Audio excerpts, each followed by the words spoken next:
बहुत समय पहले की बात है कि एक वन में एक विशाल बरगद का पेड़ कौओं की राजधानी था।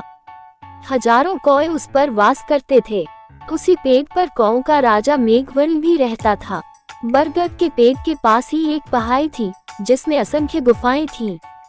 उन गुफाओं में उल्लू निवास करते थे। उनका राजा अरिमर्दन था। अरिमर्दन बहुत पराक्रमी राजा था। कौओं को तो उसने उल्लुओं का दुश्मन नंबर 1 घोषित कर रखा था। उसे कौओं से इतनी नफरत थी कि किसी कौए को मारे बिना वह भोजन नहीं करता था।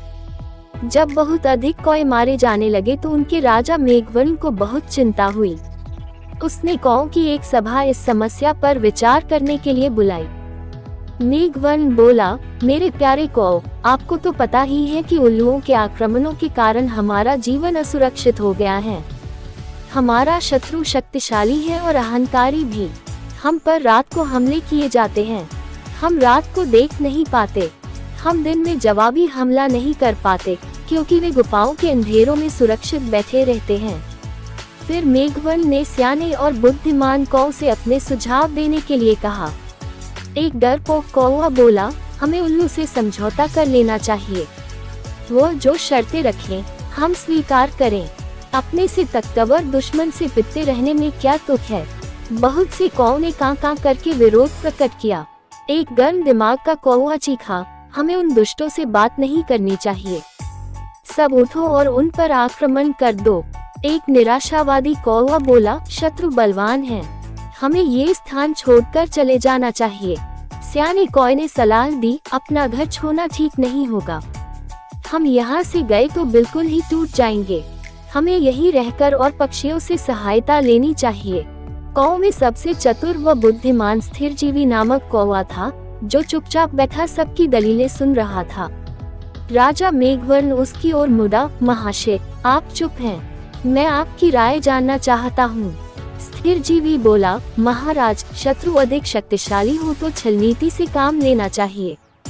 कैसी छलनीति, जरा साफ साफ बताए, स्थिरजीवी, राजा ने कहा। स्थिरजीवी बोला, आप मुझे भला बुरा कहिए और मुझ पर जानलेवा हमला कीजिए। मेघवर्ण चौंका, यह आप क्या कह रहे हैं स्थिरजीवी? स्थिरजीवी राजा मेघवर्ण वाली डाली पर जाकर कान में बोला, छलनीति के लिए हमें यह नाटक करना पड़ेगा। हमारे आसपास के पेड़ों पर उल्लू जासूस हमारी इस सभा की सारी कार्यवाही देख रहे हैं। उन्हें दिखाकर हमें फूट और झगड़े का नाटक करना होगा। इसके बाद आप सारे कौओं को लेकर ऋषिमुख पर्वत पर जाकर मेरी प्रतीक्षा करें। मैं उल्लुओं के दल में शामिल होकर उनके विनाश का सामान जुटाऊंगा। घर का भेदी बनकर उनकी लंका ढाऊंगा। फिर नाटक शुरू हुआ। स्थिरजीवी चिल्लाकर बोला, मैं जैसा कहता हूँ वैसा कर राजा के बच्चे, क्यों हमें मरवाने पर तुला है? मेघवर्ण चीख उठा, गद्दार, राजा से ऐसी बदतमीजी से बोलने की तेरी हिम्मत कैसे हुई? कई कौए एक साथ चिल्ला उठे, इस गद्दार को मार दो। राजा मेघवर्ण ने अपने पंख से स्थिरजीवी को जोरदार झापड़ मारकर तनी से गिरा दिया और घोषणा की, मैं गद्दार स्थिरजीवी को कौवा समाज से निकाल रहा हूँ। अब से कोई कौवा इस नीच से कोई संबंध नहीं रखेगा। आसपास के पेड़ों पर छिपे बैठे उल्लू जासूसों की आंखें चमक उठी। उल्लुओं के राजा को जासूसों ने सूचना दी कि कौओं में फूट पड़ गई है। मारपीट और गाली गलौच हो रही है। इतना सुनते ही उल्लुओं के सेनापति ने राजा से कहा, महाराज, यही मौका है कौओं पर आक्रमण करने का। इस समय हम उन्हें आसानी से हरा देंगे।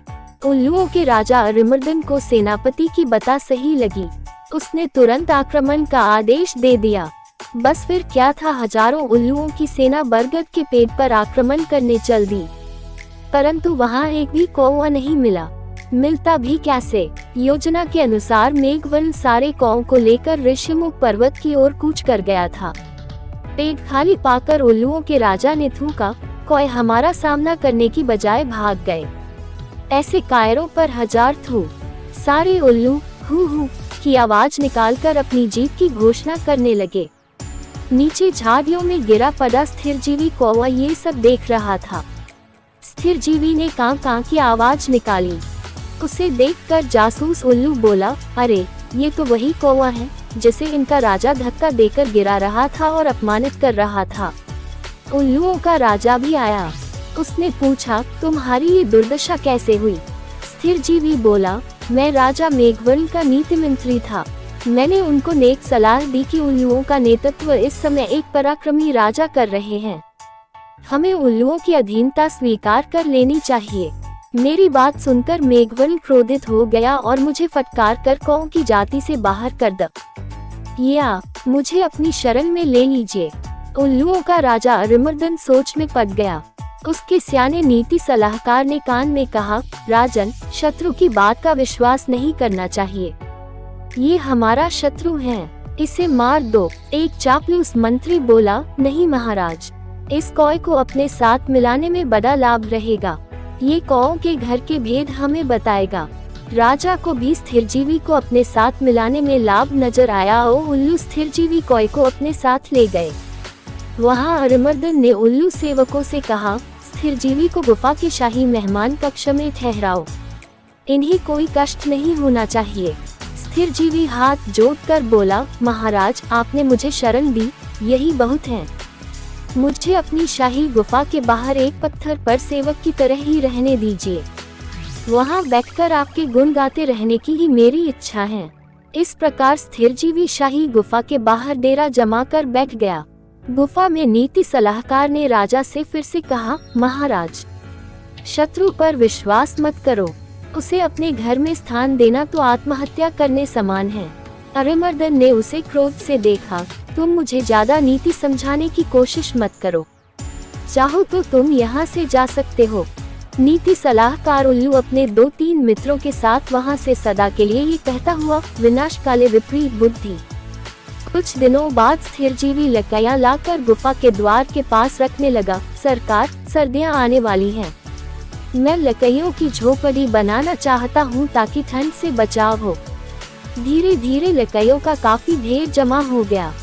एक दिन जब सारे उल्लू सो रहे थे तो स्थिरजीवी वहां से उठकर सीधे ऋषिमुख पर्वत पर पहुंचा, जहां मेघवर्ण और कौ सहित उसी की प्रतीक्षा कर रहे थे।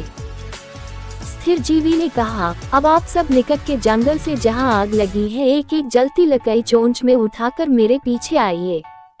कौ की सेना चोंच में जलती लकड़ियां पकड़ स्थिरजीवी के साथ उल्लुओं की गुफाओं में आ पहुंचा। स्थिरजीवी द्वारा ढेर लगाए लकड़ियों में आग लगा दी गई। सभी उल्लू जलने या दम घुटने से मर गए। राजा मेघवर्ण ने स्थिरजीवी को कौवा रत्न की उपाधि दी। सीखा, शत्रु को अपने घर में पनाह देना अपने ही विनाश का सामान जुटाना है।